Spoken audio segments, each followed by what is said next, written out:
Ghost did not whine. The sound that escaped his throat was lower, a resonant hum that vibrated through the floorboards of the old cabin and into the soles of Elias Thorne's worn leather boots. It was a sound of deep concern, a frequency tuned to a threat Elias could not yet perceive. Outside, the Washington rain, a constant, sighing companion since October, silvered the needles of the Douglas firs and turned the forest floor into a tapestry of muted greens and rich, dark earth. For 3 days, the German shepherd had been fixated on the skeletal remains of the treehouse, perched precariously in the branches of a monolithic oak at the edge of Elias's 10-acre property. He'd stand at the window, his sable fur bristling, that low thrumming sound his only comment on the weather, the woods, or the world beyond. Elias had bought the land, cabin and all, for a song, seeking the kind of silence that could absorb the echoes of a life he'd left behind in the dust of distant countries. The treehouse, a sagging collection of warped planks and rusted nails, had been an afterthought, a deal sweetener thrown in by the realtor. He'd paid $10 for it, a transaction that had become a running joke down at the Havenwood diner. "Heard you bought the old Henderson kid's folly," gruff old Jebediah, the retired sheriff, had grunted over his coffee. $10. You overpaid by about $9.50. The laughter that followed was good-natured, mostly. Elias didn't mind. He hadn't come here for their approval.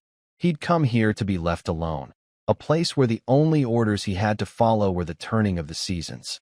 But Ghost's behavior was an anomaly, a disruption to their carefully constructed peace. It's stories like this, where the quietest souls are drawn into the greatest storms, that remind us of the hidden battles all around us. If you believe in the power of loyalty and the courage of the quiet hero, you might consider subscribing to see where this journey leads. Elias set his mug of black coffee on the rough-hewn mantelpiece. The fire crackled, spitting embers against the stone hearth, a stark contrast to the cold dread seeping in from the window. He walked over and stood beside his dog, placing a hand on the powerful shoulders.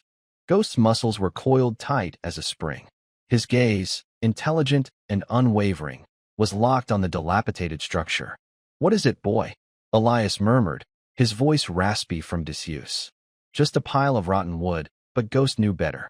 Elias had learned to trust the dog's instincts more than his own. Ghost had been a military working dog, his senses honed in environments where a misplaced footstep or a strange scent meant the difference between a tomorrow and a memory. He had saved Elias's life twice, not with his teeth, but with his stillness, with a subtle shift in posture that screamed danger more effectively than any alarm. And now, that same instinct was flaring, aimed at a child's forgotten plaything. Elias sighed, the sound lost in the drumming of the rain. He pulled on his rain jacket, the slick fabric whispering a protest. "All right, let's go see what's got you so spooked." The air outside was thick with the scent of pine and wet soil. Ghost moved ahead, not with a bound, but with a low, tactical crawl, his body hugging the damp ground. He didn't bark. He didn't growl. He simply led the way, a silent, furry guide into a mystery Elias had no desire to uncover. The treehouse was worse up close. The rope ladder was frayed, a death trap in the making. One wall had collapsed entirely, leaving it open to the elements. Moss grew in thick, emerald carpets over the roof. It was a ruin, a monument to a childhood long since past. Yet, as they drew closer, Ghost's low hum intensified, his nose twitching, aimed not at the structure itself, but at the massive trunk of the oak that supported it. He pawed at the base, near a thick, gnarled root that buckled the earth. Elias crouched, his knees cracking in the damp cold. He ran his hand over the bark, feeling for, he wasn't sure what. It was just a tree. But Ghost was insistent, nudging Elias's hand with his wet nose, then pawing again at the same spot. Elias pushed aside a curtain of damp ferns. And there, almost perfectly camouflaged by the rough texture of the bark, was a thin, almost invisible seam. It wasn't natural. It was a perfectly straight line, about 2 feet long, something man-made in a world of chaotic, organic growth. His heart, a slumbering beast in his chest, began to beat a little faster.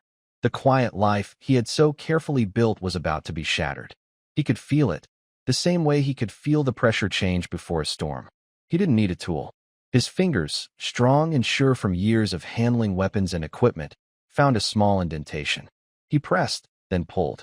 A section of the oak's bark, attached to a solid piece of wood, swung outward with a faint, groaning complaint, revealing a dark, hollow cavity within the ancient tree.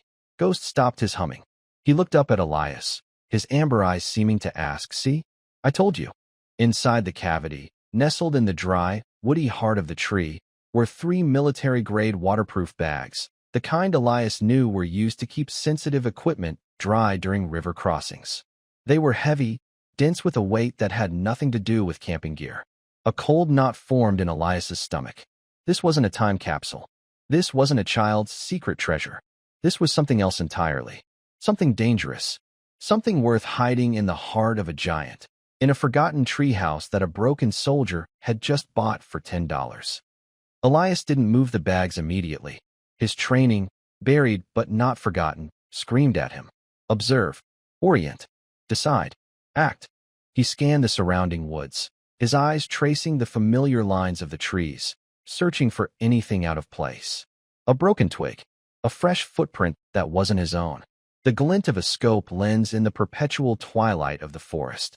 He saw nothing, heard nothing but the rain and the thumping of his own heart.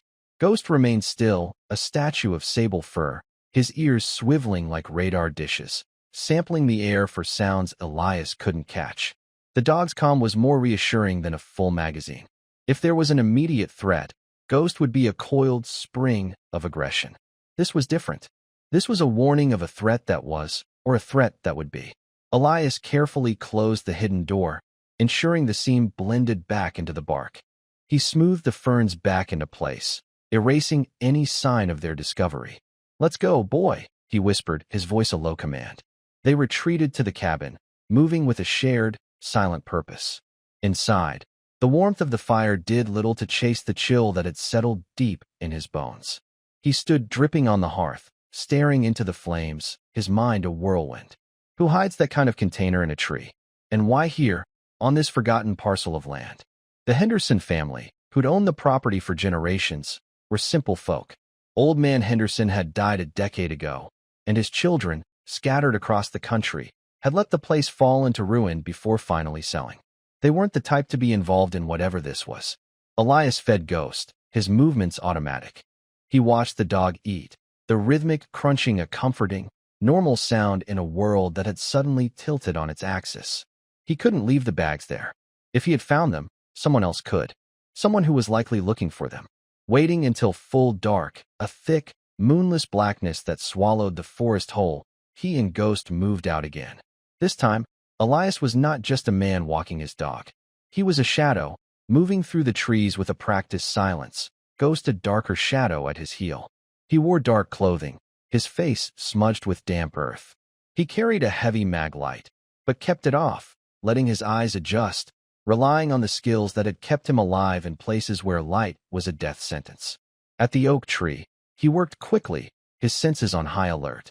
He transferred the 3 heavy bags into a large, military-issue rucksack he'd brought. He hoisted the pack. It was heavy, at least 70, maybe 80 pounds. The weight was familiar, comforting in its own way. He was a man used to carrying burdens. Back in the cabin, with the heavy curtains drawn and an extra log on the fire, he finally allowed himself to investigate. He laid the bags on the floor, Ghost sitting sentinel at his side, watching his every move. The seals were tight, military spec. He used his K-bar knife to slit the first one open. The smell that wafted out was musty, dry, the scent of paper and ink. He reached inside and pulled out a stack of currency. United States dollars. All hundreds. The stack was bound with a simple rubber band. He pulled out another stack, and another. He opened the second bag, then the third. They were all the same. The floor around him was soon covered in bricks of cash. He didn't count it, not precisely, but a quick mental calculation based on the weight and volume left him breathless. It had to be over $1 million. Maybe $1.5 million. His hands trembled slightly as he picked up one of the stacks. This much money could change a life. It could build a new one from scratch.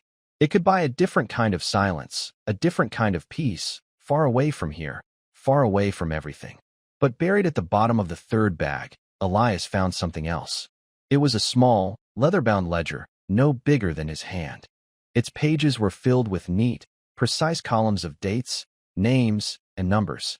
The names were just initials, JP, MR, S. T. The numbers were large, corresponding to payouts. But it was the final entry that made the blood in his veins turn to ice. It was a single line, dated 6 months prior. NorthStar Timber. Final payment.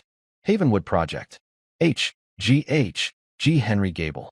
A local man, a foreman for NorthStar Timber, the massive corporation that had moved into the region 3 years ago, promising jobs and prosperity. Henry Gable had been found dead 2 months ago. His truck had gone off the old Mountain Pass Road during a storm.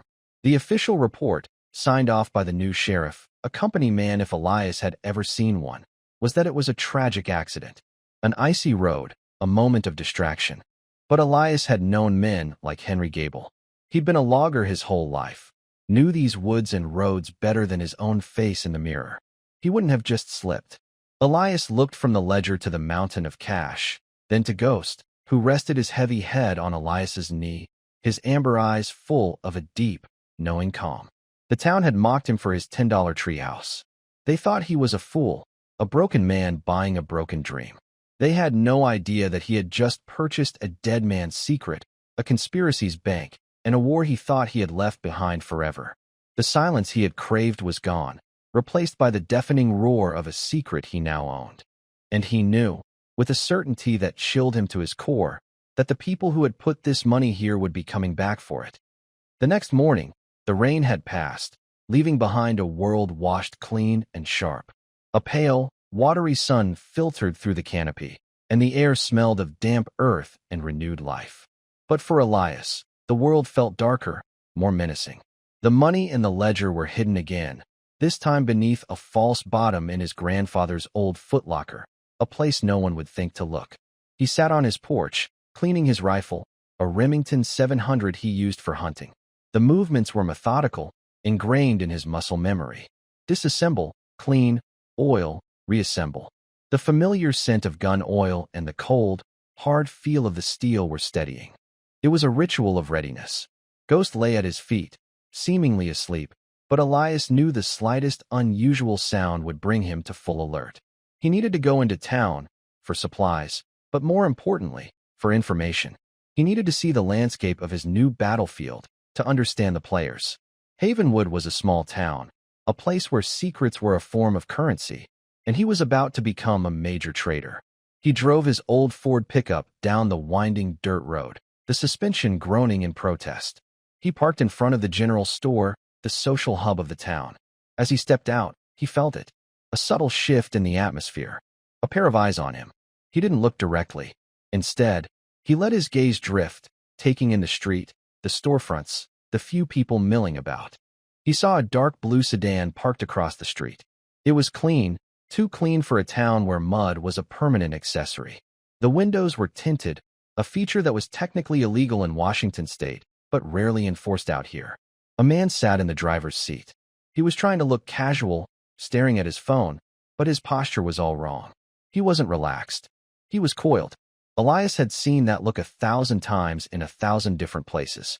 It was the look of a hunter waiting for his prey to make a move. He ignored the car and went into the store.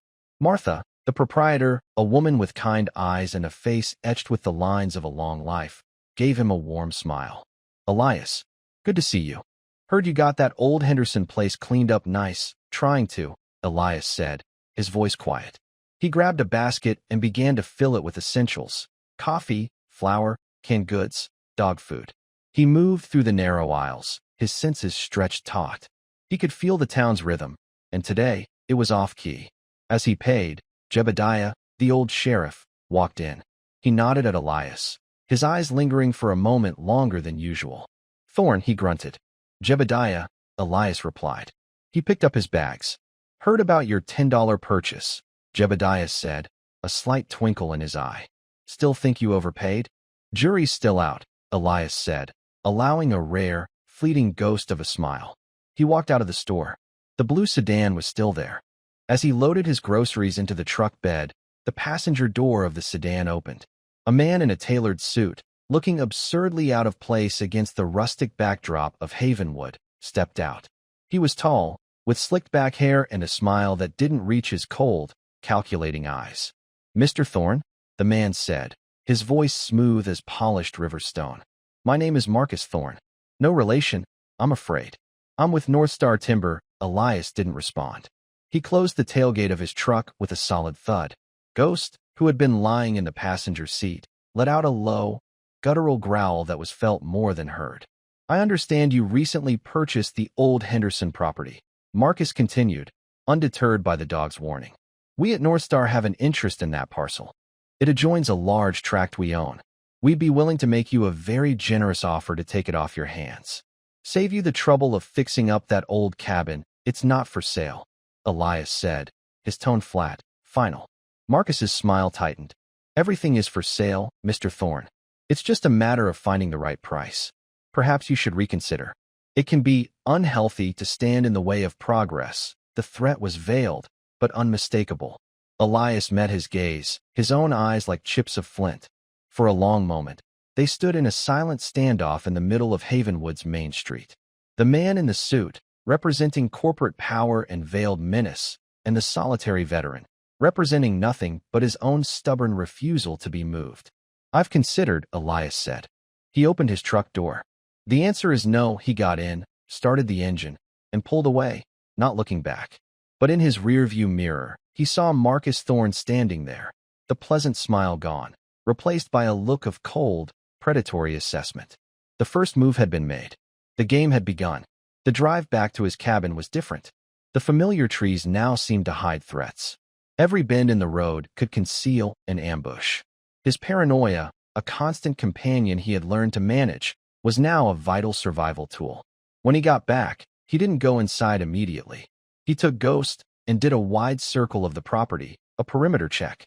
They moved through the woods, Ghost's nose to the ground, Elias's eyes scanning for any sign of disturbance. Near the back of his property, where it bordered the vast, dark expanse of NorthStar's timberland, Ghost stopped. He let out that low hum again. Elias knelt beside him. There, in the soft mud, were two sets of fresh boot prints. Military-style tread. They had come from NorthStar's land, walked up to the edge of his property line, and stopped. They had been watching, surveying. They hadn't crossed onto his land. Not yet. It was a professional reconnaissance. They were assessing his defenses, his routines. Elias stood up, a cold fury building inside him. They had brought the war to his sanctuary. They had violated the one place on earth he had sought for peace. He looked from the tracks toward the unseen corporate forest, then back at his small, vulnerable cabin. This was his land. He had paid for it, not just with money, but with pieces of his soul. And he would not give it up without a fight. That night, he didn't sleep. He sat in the dark, his rifle across his laps, Ghost at his feet. He was no longer a man hiding from his past. He was a soldier on watch, waiting for the enemy to show themselves in the wire. The following days were a study in tension. A Cold War fought in the silent woods of the Pacific Northwest. Elias varied his routines, never leaving or returning to the cabin at the same time. He set up subtle tripwires, a piece of thread here, a carefully balanced stack of pebbles there, at key points around his property. They were not traps, but early warning systems. Twice, he found them disturbed. They were testing his perimeter, seeing how he would react. He didn't. He simply reset them, letting them know he was aware. His message was clear: "I see you." He knew he couldn't hold them off forever. He was one man against a corporation with seemingly limitless resources. He needed leverage. He needed an ally. The ledger was his only weapon, but it was written in a code he couldn't fully break. Initials and numbers meant nothing without context. He needed someone who understood the town's history, its secrets. He needed Jebediah. He found the old sheriff at his home, a small, neat house at the edge of town with a porch overlooking the valley. Jebediah was on his porch swing, a shotgun resting across his lap, ostensibly cleaning it, but his eyes were constantly scanning the road. He wasn't surprised to see Elias. "Took you long enough," Jebediah said, not looking up from his work. "Figured that suit from NorthStar might have rattled your cage. They've been on my land," Elias said, getting straight to the point. Jebediah nodded slowly. "They're not used to people saying no. This town has been rolling over for them for 3 years. They promised jobs, but all they brought was trouble. Good people getting hurt, others getting rich looking the other way, Henry Gable, Elias said. It wasn't a question. Jebediah stopped his work and finally looked at Elias, his gaze sharp and appraising. What about him? His death wasn't an accident. Jebediah's face hardened. I know. The new sheriff, Patterson, he's on NorthStar's payroll. He closed that case in less than a day. Wouldn't let me see the full report. Said I was a civilian now. Said I should enjoy my retirement. Elias made a decision. He trusted his gut, and his gut told him Jebediah was a man forged from the same steel as he was. He pulled a folded piece of paper from his pocket. On it, he had transcribed the last entry from the ledger. NorthStar Timber. Final payment. Havenwood project. H.G. He handed it to the old sheriff. Jebediah read it, his eyebrows knitting together. He looked up at Elias, a new understanding dawning in his eyes. Where did you get this? It found me, Elias said. Along with about $1.5 million in cash, Jebediah let out a low whistle. He handed the paper back. Henry Gable. H.G. He was their foreman. He knew where all the bodies were buried, figuratively and, I suspect, literally. NorthStar has been clear-cutting on federal land, passing it off as their own tract. They've been bribing inspectors, falsifying environmental reports. Henry was their man on the ground. He must have gotten greedy, or maybe he grew a conscience. He took their payoff and hid it, Elias finished. And they killed him for it. Now they think the money is on my property somewhere, and they want it back. They don't just want the money, son, Jebediah said, his voice grim. If you have a ledger, you have proof of their entire operation. They won't just ask you to leave. They'll erase you. The two men sat in silence for a moment, the weight of the situation settling between them. The porch swing creaked rhythmically. The other initials, Elias said. J. P. That's got to be Sheriff Patterson. M. R. is probably Mayor Richards. He's been NorthStar's biggest cheerleader. St. I don't know. Could be one of the state inspectors, Jebediah nodded. It's a whole damn conspiracy, right here in our town. I knew something was rotten, but I didn't know how deep it went. They're professionals, Elias said. The men watching my property are not local thugs. They're trained. NorthStar has a security division, Jebediah said with a sneer. Ex-military. Mercenaries is what they are. Led by that snake, Marcus Thorne, a plan began to form in Elias's mind, a tactical outline. They had the evidence, but it was useless if they were dead. They needed to get it to someone who couldn't be bought, someone outside of NorthStar's sphere of influence. There's a journalist I know in Seattle, Jebediah said, as if reading his mind. Sarah Jenkins. She's tenacious. Made a name for herself taking down a corrupt senator a few years back. If we can get this to her, she'll blow the whole thing wide open. They'll be watching the roads, Elias said. And our phones. We can't move overtly, no. Jebediah agreed. We can't. He looked out at the mountains, a thoughtful expression on his face. But there are other ways out of this valley. Old logging trails. Ways that aren't on any map. A new sense of purpose settled over Elias. He was no longer just defending his home. He was fighting for the soul of this town, for a man named Henry Gable who had been silenced. He had an ally. He had a mission. He stood up to leave. They'll make a move soon, Elias said. They're getting impatient. Let him come, Jebediah said, picking up his shotgun again. A grim smile touched his lips. It's been a while since this town had a real sheriff. As Elias drove back, he felt a strange sense of clarity. The fear and paranoia were still there, but they were now focused, honed to a fine edge. He was no longer just reacting. He was preparing to act. When he got back to the cabin, Ghost was waiting for him at the door, whining softly, his body tense. Elias knew instantly. Someone had been there. He drew the pistol he now carried concealed at the small of his back and entered the cabin low and fast, clearing the room in a series of fluid, practiced movements. The main room was empty. He moved to the bedroom, then the small kitchen. Nothing. Everything was as he had left it. But Ghost was still agitated, his nose pressed to the floor near the footlocker. Elias knelt. There were faint scratches on the wood near the lock, fresh marks on the old brass. They had been inside. They had searched for the money and failed. His simple, hidden compartment had held. But they knew. They must have suspected he had it, and now his empty cabin confirmed it.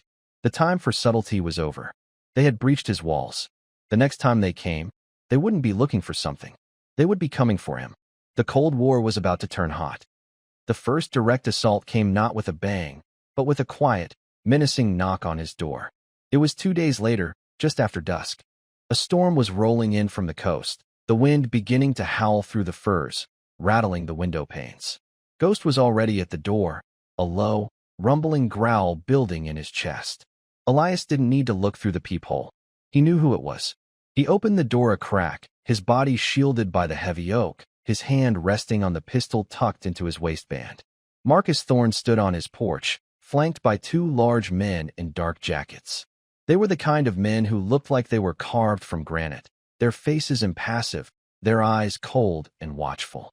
They were the hunters from the woods. "Mr. Thorne," Marcus said, his voice barely audible over the rising wind. "We seem to have gotten off on the wrong foot.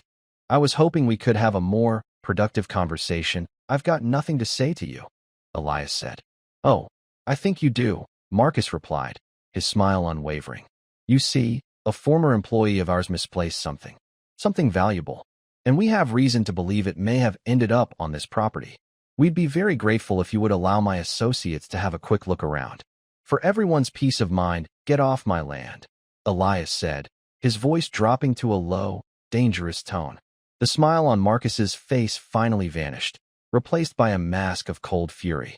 "That was your last chance to be reasonable, veteran. We know you have it. The money and the book. Give them to us now, and we'll let you walk away.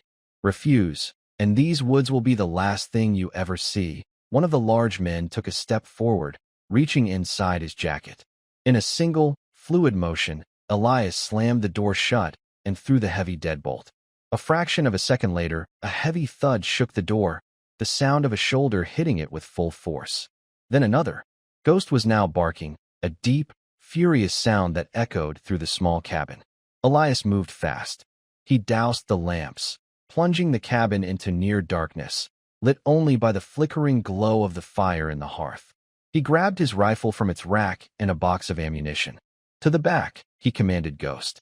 The dog immediately broke off his barking and moved silently to the rear of the cabin. Elias took up a position by the front window, using the small gap between the curtain and the frame to watch the porch. The 2 men were now using a small battering ram, a length of log they must have grabbed from his woodpile. The doorframe splintered. It wouldn't hold for long. He could hear Marcus shouting instructions, his voice whipped away by the wind. Elias raised his rifle, the familiar weight of comfort in his hands. He wasn't a soldier anymore, but the instincts were still there, sharp and clear. This was his home, his ground, and he would cede it to no one. The door burst inward with a crash of splintering wood. The 2 men spilled into the room, silhouetted against the stormy twilight. They were armed, carrying pistols with suppressors. Professionals. They fanned out, expecting him to be waiting in the main room. But Elias was already gone. He had slipped out the back door the moment they breached the front, melting into the deep shadows of the forest he now knew as well as they did. The storm was his ally, the wind and rain masking his sound and scent. He circled around the cabin, Ghost moving like a phantom at his side. He saw Marcus Thorne step inside, a powerful flashlight cutting through the gloom. "Find him," Marcus ordered, "and find the package." Elias watched from the tree lean, the rain plastering his hair to his forehead. He was cold, but his mind was clear, focused. They had made a critical mistake. They had assumed he was a simple recluse, a broken man. They had underestimated him. They thought they were the hunters, but they had just walked into his trap. He had the home field advantage. He knew every dip in the terrain, every rock, every tree, and they were now inside his kill box. He raised his rifle, peering through the scope. He centered the crosshairs on one of the men who had moved to a window, his back to the woods. He could take the shot, end it right there. But a cold, hard voice in his head, the voice of his former commanding officer, stopped him. "Capture, don't kill. We need them to talk." He lowered the rifle. Killing them would be easy, but it wouldn't solve the problem. It would just bring more of them. He needed to neutralize them, to capture them, to break the conspiracy, not just its foot soldiers. He had to be smarter.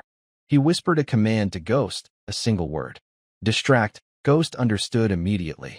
He peeled away from Elias's side and vanished into the undergrowth. A moment later, a series of sharp, aggressive barks erupted from the east side of the cabin.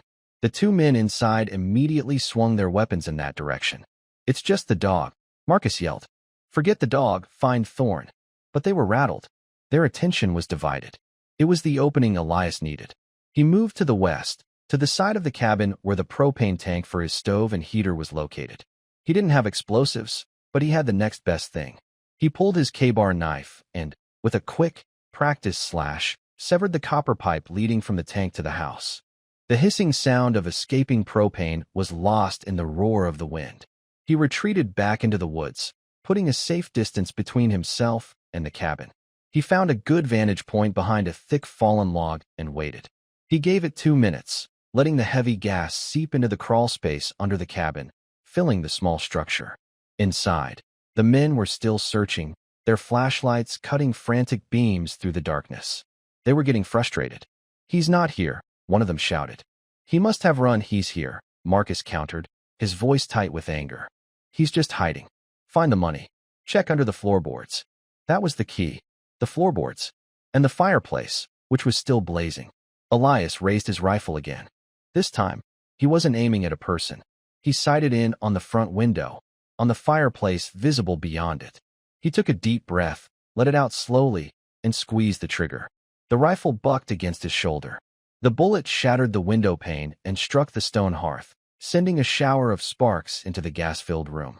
The result was instantaneous and catastrophic.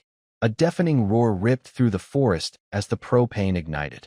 The cabin seemed to lift off its foundation for a second before erupting in a ball of orange and yellow flame. The force of the explosion blew out the walls, sending burning debris cartwheeling into the stormy night. Elias was already moving, Ghost at his side, circling toward the front of the wreckage.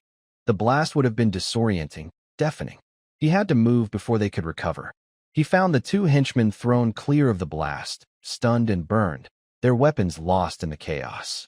Marcus Thorne was further away, near the porch, shielded from the worst of it but thrown to the ground, his fine suit now smoking and tattered. Elias was on them in a second, his pistol now in his hand. He disarmed the 2 stunned men, using their own zip ties to secure their hands. He kicked Marcus's pistol away before the executive could reach for it. Marcus stared up at him from the muddy ground, his face a mask of disbelief and rage. You blew up your own house," he stammered. "It's just a box of wood," Elias said, his voice cold as the rain. "I can build another one." He hauled Marcus to his feet and bound his hands tightly behind his back. The fire from the ruined cabin cast a hellish, dancing light on the scene. "The game is over, Thorne." "This isn't over," Marcus hissed, his eyes wild with hatred. "You have no idea who you're dealing with. They'll hunt you to the ends of the earth."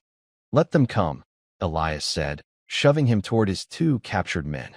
"I'll be waiting." He looked at the burning ruins of his home, the sanctuary he had built. It was gone. But as he stood there in the storm, with his loyal dog at his side and his enemies bound at his feet, he didn't feel loss. He felt a grim satisfaction. He had fought back. The recluse was gone. The soldier had returned. The fire raged, consuming what was left of Elias's life, but he felt a strange sense of liberation. The cabin had been a shell he was hiding in, and now it was gone.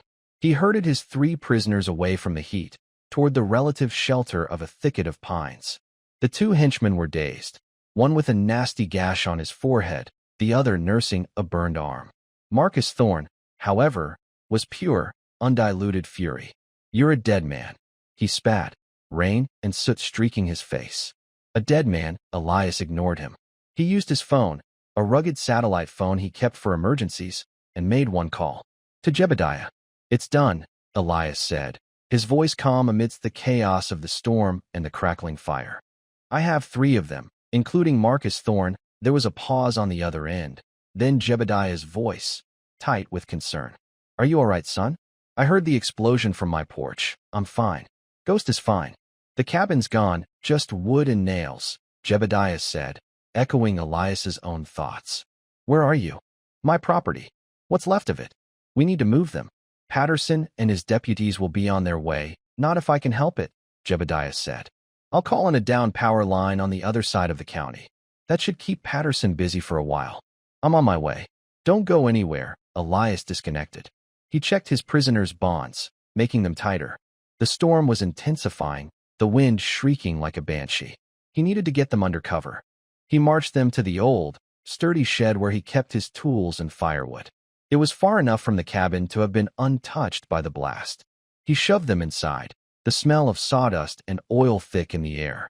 "Stay quiet," he warned them, his pistol held steady. "Don't give me a reason." He left Ghost on guard at the door. The dog didn't need to be told. He sat, perfectly still, a silent, menacing shadow in the doorway, his eyes fixed on the three men. Elias went back out into the storm. He needed the ledger and the money. They were in the footlocker, which had been in his bedroom at the back of the cabin. The fire was hottest at the front, where the explosion had originated. There was a chance, a slim one, that it might have survived. He circled the inferno, the heat so intense it felt like it was peeling the skin from his face. He found a spot where the rear wall had collapsed outward. The bedroom was a pit of flames. It was hopeless. The money, the ledger, everything was gone. All that evidence turned to ash. A cold despair began to seep into him. He had won the battle, but lost the war. Without the ledger, it was his word against a powerful corporation. He was a reclusive veteran with a history of PTSD. They would paint him as unstable, a paranoid madman who had blown up his own home. He sank to his knees in the mud, the rain washing over him. He had failed. Ghost appeared at his side, nudging his hand with a wet nose. The dog whined, a soft, questioning sound. He looked from Elias's face toward a spot near the wreckage. Elias followed his gaze. The old oak tree, the one that had held the secret, was still standing, its thick trunk blackened and scorched on one side, but otherwise intact. Its sheer mass had shielded it from the worst of the blast. And at its base, thrown clear by the explosion, was the heavy, iron-bound footlocker. It was charred, the wood blackened and smoking, the brass fittings melted. But it was closed. Hope, fierce and sudden, surged through him. He scrambled over, Ghost at his heels. The lock was fused shut. He ran to the shed, grabbed a crowbar, and returned. With a scream of protesting metal, he pried the lid open. Inside, the contents were scorched around the edges, but the heart of the footlocker was protected. He dug through the charred blankets he'd used as padding. And there they were, the waterproof bags. He ripped one open. The outer stacks of cash were singed, but the bills in the middle were intact. He found the small leather ledger. Its cover was burned, but the pages inside were legible. He had it. He still had it all. He stood up, holding the ledger in his hand like a sacred text. The fire illuminated his face, casting long, dancing shadows. He looked like a vengeful spirit risen from the ashes of his own life. Jebediah arrived 20 minutes later in his old, beat-up pickup truck, its headlights cutting through the sheets of rain. He took in the scene. The burning cabin, the bound prisoners, Elias standing drenched but defiant, and let out a slow, impressed whistle. "You don't do things by halves, do you, son?" "They started it," Elias said, handing him the ledger. Jebediah took it, his eyes scanning the first few pages under the beam of his flashlight. "This is it," he breathed. "This is everything." They loaded the 3 prisoners into the back of Jebediah's truck. Marcus Thorne was still spitting threats. "You'll pay for this. Both of you. You're signing your own death warrants." "Shut up," Jebediah said, slamming the tailgate. He turned to Elias. "We need to get this to Sarah Jenkins in Seattle.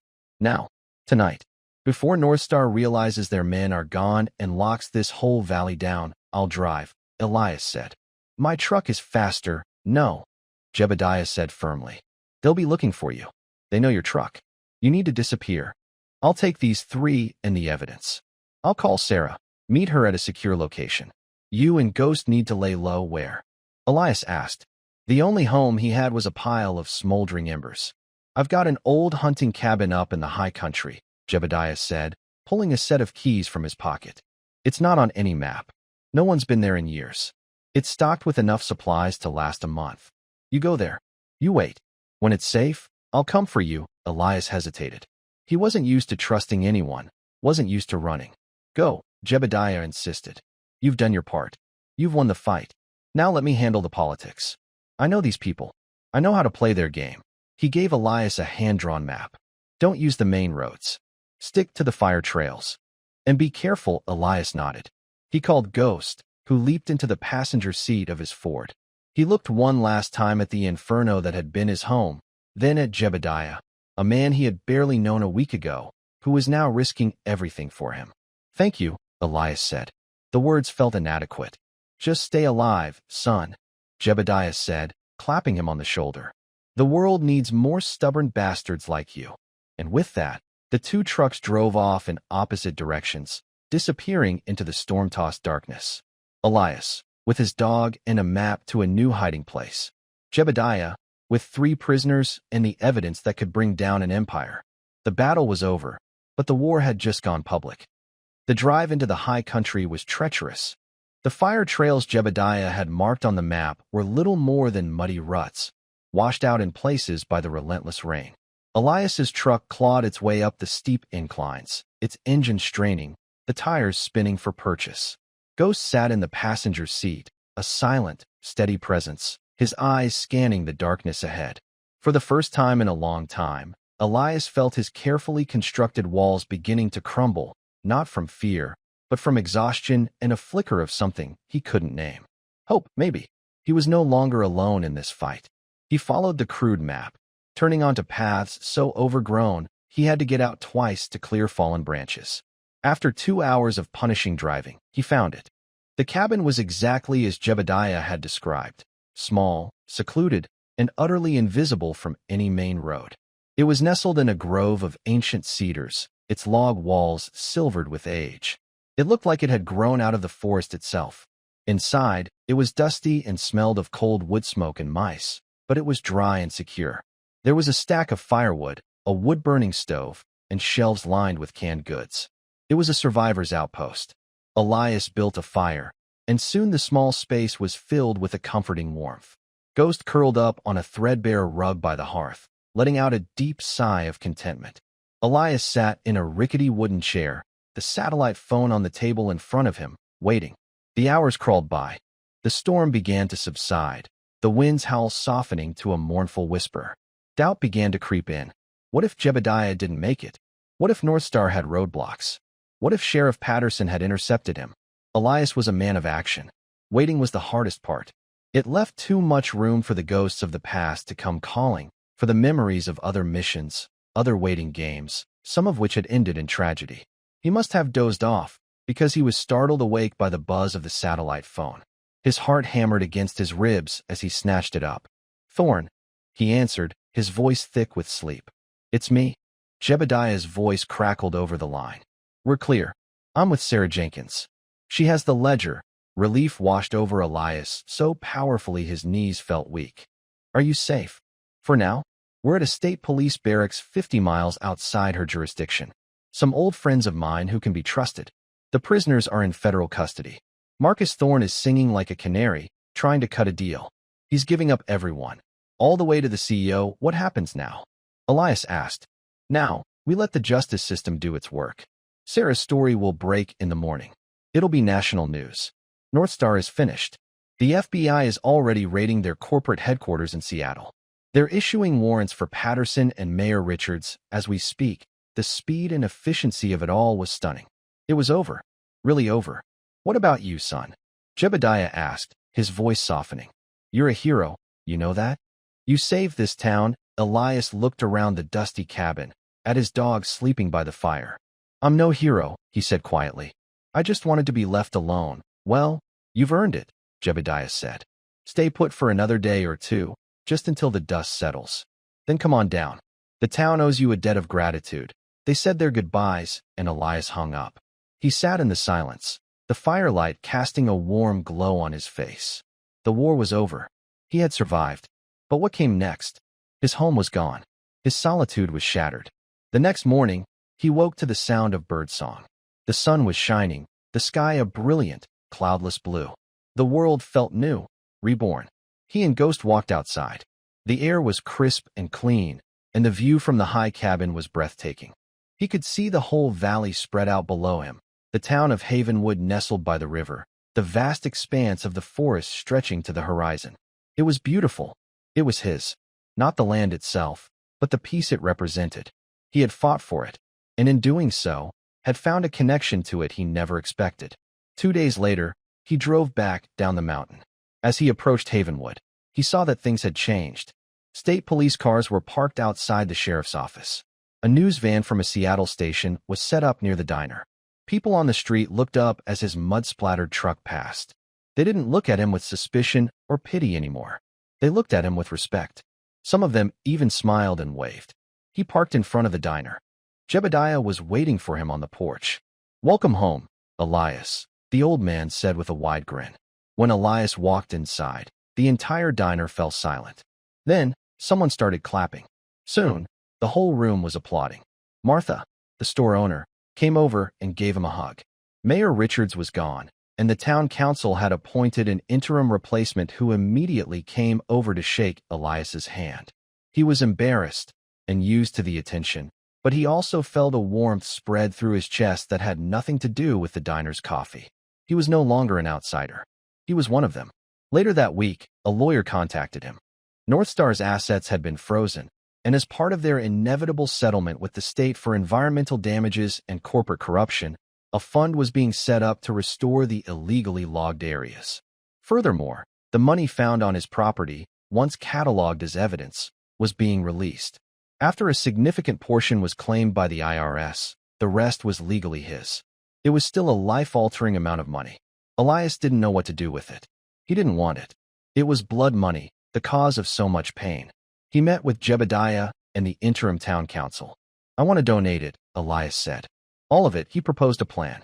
A portion of the money would go to the Gable family to provide for them after Henry's death. Another portion would be used to create a fund to help restore the damaged federal lands, employing local out-of-work loggers. The largest portion, however, he wanted to use to buy the 10,000 acres of forest NorthStar owned that bordered his property. He would turn it into a permanent nature preserve and establish a foundation to run it, a place for wounded veterans to come for healing and peace, a sanctuary where they could find the same solace in nature that he had. The town council was speechless. His $10 purchase had not only saved their town from a corrupt corporation, but was now going to be its salvation, providing jobs, healing the land, and creating a legacy of hope. Elias didn't move back to his old property. The memories there were too raw. Instead, he bought a small plot of land deeper in the woods, on the edge of what would become the Thorne Wilderness Preserve. He and a few local builders, men who had been put out of work by NorthStar, built a new cabin, simple and strong, with a wide porch overlooking the mountains. One evening, months later, Elias sat on that porch, watching the sunset paint the sky in hues of orange and purple. Ghost lay at his feet, his head resting on Elias's boot. The air was peaceful, filled with the sound of crickets and the gentle rustle of leaves. He was no longer hiding from the world. He was a part of it. He had a purpose. He was a guardian, a protector of the wild places and the broken people who sought refuge there. He had come to the forest seeking silence and had found a war. But in fighting that war, he had found something he hadn't even known he was looking for: a home, a community, and a peace that was not born of isolation, but of connection. He reached down and stroked Ghost's head, the dog's fur soft beneath his calloused hand. "We did good, boy," he murmured. Ghost looked up at him, his amber eyes full of unwavering loyalty and love. And in that shared, silent moment, Elias Thorne knew that his past would always be a part of him, but it would no longer define him. He had faced the storm and walked out of the fire, and on the other side, he had finally, truly, come home.